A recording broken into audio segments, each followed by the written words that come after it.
Hello दोस्तों, कैसे हैं आप सब लोग?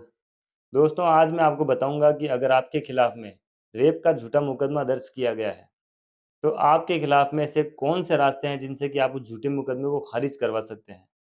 हालांकि मुकदमा झूठा मैंने इसलिए कहा है क्योंकि ज़्यादातर यही देखने में आता है कि दो लोग आपसी सहमति से एक संबंध में होते हैं, रिलेशनशिप में होते हैं, लेकिन किसी वजह से उन दोनों की बात बिगड़ जाती है। बात बिगड़ने के कई कारण होते हैं। आज के टाइम में तो बहुत छोटी-छोटी बातों पे बड़े-बड़े रिश्ते खत्म हो जाते हैं।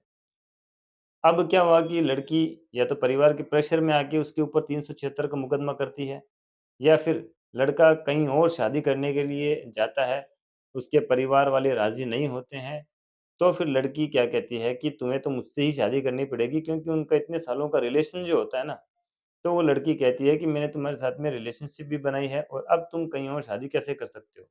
तो ये जो सारी चीज़ें होती हैं, उनसे फिर निकल कर आती है एक 376 की एफआईआर। 376 जैसा इतना बड़ा केस किसी के ऊपर लग जाता है, तो आप यकीन मानिए उसे फाइनेंशियली कितने क्राइसिस झेलने पड़ते हैं, वकील साहब को कितनी मोटी फीस उसको देनी पड़ती है, और समाज में किस तरह की जो है उसको लोग किस नज़रों से देखते हैं। ऐसे व्यक्ति को लोग अपने पास तक बिठाना पसंद नहीं करते, ये ग्राउंड रियलिटी है दोस्तों। ठीक है? मुकदमा आपके खिलाफ दर्ज हो गया, एफआईआर दर्ज हो गई आपके खिलाफ। सबसे पहला तो आपको काम यही करना है कि उसमें बेल एप्लीकेशन के लिए ट्राई करना है, ताकि आपको पुलिस जेल में ना डाल दे, क्योंकि मुकदमा बिल्कुल झूठा है, आपने कुछ भी नहीं किया है। जो भी इसमें लड़की एलिगेशन लगाती है, वो सारी चीज़ें आप दोनों की सहमति से जो भी सेक्सुअल रिलेशनशिप बनी, वो सब सहमति से बनी थी इसके अंदर। तो सबसे पहले तो आपको ये देखना है कि जो लड़की ने एफआईआर दर्ज कराई है, उसका कंटेंट क्या है? उसने क्या-क्या चीज़ें उसके अंदर ऐड की है? अगर उसने घटना की तारीखें नहीं लिखी है, उसने ये नहीं लिखा है कि उसके साथ में कहाँ-कहाँ, किस-किस जगह और कितनी बार में उसके साथ में सेक्सुअल रिलेशनशिप स्थापित की गई, या मतलब वो सेक्सुअल रिलेशनशिप तो नहीं लिखेगी, लेकिन वो ये लिखेगी कि मेरे साथ में इतनी बार इसी जगह पे रेप हुआ। तो वो सब चीज़ें अगर उसमें क्लियर नहीं है, जगह का नाम नहीं लिखा हुआ है, कितनी बार आपने रेप किया वो नहीं लिखा हुआ है, तो यकीन मानिए उसकी एफआईआर स्ट्रॉन्ग नहीं है, वीक एफआईआर है उसकी, और वीक एफआईआर का तोड़ भी बहुत आसानी से निकल सकता है।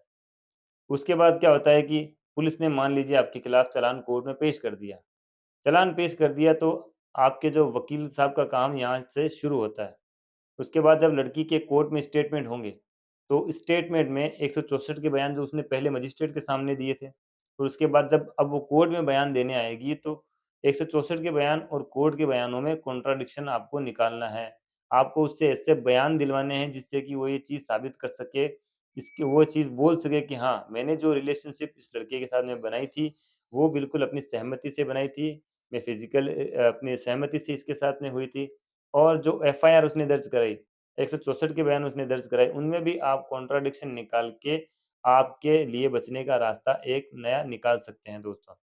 उसके बाद दूसरी चीज़ ये आती है कि मेडिकल, अगर लड़की ने 72 घंटों के अंदर अपना मेडिकल नहीं कराया या कराने से मना कर दिया, पुलिस उसका मेडिकल कराएगी, मैंडेटरी है पुलिस के लिए, ये उसकी इन्वेस्टिगेशन का एक हिस्सा है। लेकिन लड़की अगर मना कर देती है कि मुझे अपने मेडिकल नहीं करवाना, ज़ाहिर-सी बात है उसके साथ रेप हुआ ही नहीं है, तो मेडिकल क्यों कराएगी? मेडिकल मना कर दिया, तो फिर ये भी आपके बचने का एक रास्ता है, इससे आप अपना जो है केस मज़बूत कर सकते हैं, और जब अब उसका केस आगे बढ़ेगा तो उसमें आप बरी हो सकते हैं। तीसरी बात मैं आपको बताऊँगा कि डीएनए रिपोर्ट, देखिए, अगर एलिगेशन आपके ऊपर रेप का है, तो सीधी-सी बात है कि अगर विदिन 6 मंथ अगर आपने उसके साथ में रिलेशनशिप बनाया है, रेप किया है, तो वो सारी चीज़ें डीएनए टेस्ट में आ जाएगी। लेकिन ऐसा अगर नहीं होगा तो फिर उसके केस के लिए स्ट्रॉन्ग साबित करना उस लड़की के लिए बड़ा मुश्किल काम हो जाएगा, ठीक है? और चौथी चीज़ मैं आपको बताऊँगा कि लड़की ये एलिगेशन लगाएगी मेरे साथ में रेप किया गया, इसी जगहों पे इतनी-इतनी बार रेप किया गया। तो पुलिस इन्वेस्टिगेशन के दौरान लड़की के जो भी पहने हुए कपड़े थे, उन कपड़ों को कलेक्ट करेगी, उनको डीएनए सॉरी उनको जो है लैब टेस्ट के लिए भेजेगी, उनकी जाँच कराएगी। उनमें भी अगर यही आता है कि लड़की के साथ में कोई रेप नहीं किया गया है, आपके सीमन के निशान नहीं मिलते हैं, स्पर्म आपका वहाँ पे नहीं मिलता है, तो ये चीज़ कोर्ट में लड़की को साबित करना बड़ा मुश्किल हो जाएगा कि उसके साथ में रेप हुआ है। तो दोस्तों उम्मीद करता हूँ कि ये सब चीज़ें जो आपकी क्लियर हो गई होगी, इन सब चीज़ों को आप नोट करके रखें, लिख के रखें, ये चीज़ें आप अगर किसी आप आपके साथ नहीं तो अगर किसी आपके दोस्त के साथ में ऐसी चीज़ें हो रखी है, या किसी भी व्यक्ति के साथ में आपके मिलने वाले व्यक्ति कोई है, उसके साथ में अगर 376 जैसा बड़ा अपराध किसी लड़की ने करा रखा है, एफआईआर दर्ज करवा रखी है, तो उसके लिए भी ये सब चीज़ें बहुत काम आने वाली चीज़ें हैं।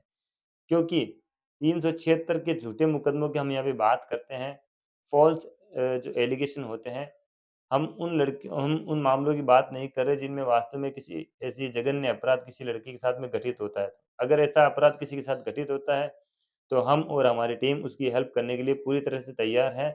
हम निःशुल्क हेल्प करते हैं ऐसी महिलाओं की और ना ऐसे लड़कों का हम केस लड़ते हैं जो इस तरह का अपराध कारित करते हैं। तो दोस्तों बने रहिए हमारे चैनल पे, सब्सक्राइब ज़रूर करें, वीडियो अच्छा लगा तो इसको लाइक करें, शेयर करें। तो दोस्तों सुरक्षित रहिए, ख़्याल रखिए अपना, तब तक के लिए जय हिंद।